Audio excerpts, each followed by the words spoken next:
In this video, we are going to look at how to integrate the Google site, Google Docs, and Google Groups together so we can get some optimized workflow for our distant classroom.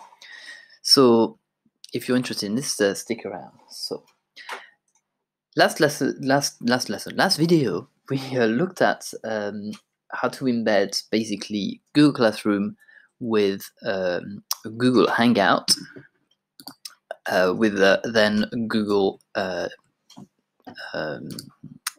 Classroom assignments to get some feedback. So essentially today we're going to use the same but with using different tools. So we're going to use Google Site, and the first thing that we're going to look at is that you need to structure your Google Site, or you could just have a simple page with all the resources. It doesn't need to be looking fancy. I'm going to show you what it looks like. So essentially in year 13 and year 12 I'm doing 2 books, and one of them is L'étranger, and what I do is that I've got part 1, part 2 in introduction.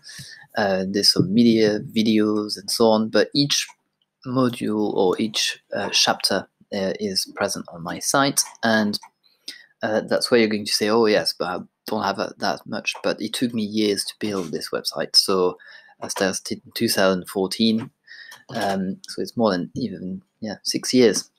So you'd go there bit by bit, and I would suggest every time you do a lesson on one thing, you add one by one, and then you end up with having a nice collection. The advantage of the Google site is you don't have to spend a huge amount of time once you've set up the page, because you just quickly add the things.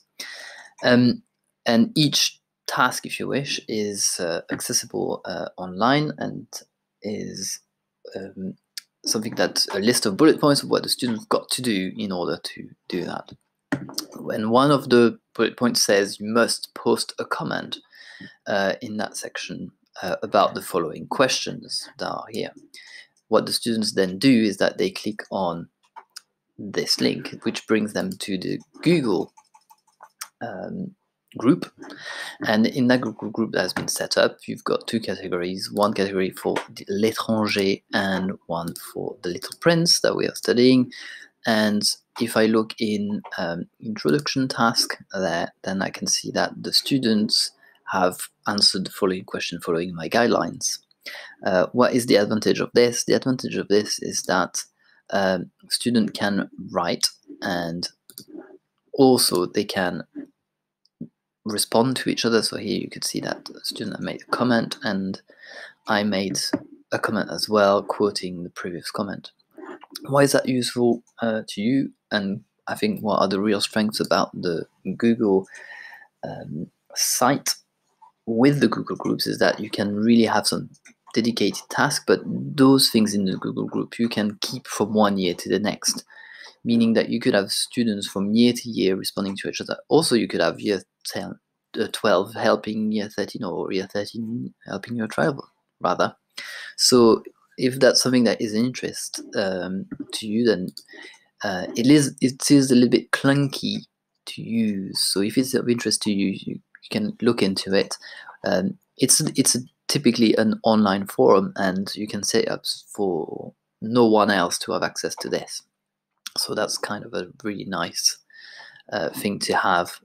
Personally, I keep all their posts from one year to the next, so sometimes the following year I will ask them to read the comment of one student and ask them to respond to it, even though the student's no longer with us in our school. But that seems to work quite quickly and quite well, because it also models the practice to the students. So those are the 3 things. You get the website, the Google Docs embedded, which are really easy to use. You can just edit your page. If I wanted to add one now, and I would add the next exercise very, very quickly. I just need to go to the bottom, and I could add 3 more things, and I could just add my documents from my drive in there that you've just been working on. And as you can see, even though my internet is very slow, I can still manage to get some documents in.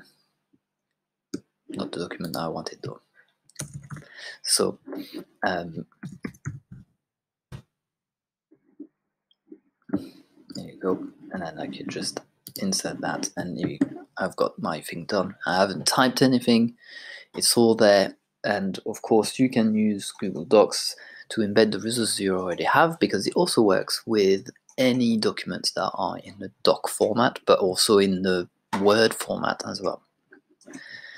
Okay, so that concludes this. I think the key things for there is to not panic and think about that it takes a lot of time. Actually, it's quite quick to do this. It will take you a long time at the beginning. At the end, you just need to think about the format of what you want your website to look. You can see that for me, it's just a list of chapters and tasks, and the format is always the same. They read the tasks first, they do the tasks one by one, and then at the end they post the output in the forum.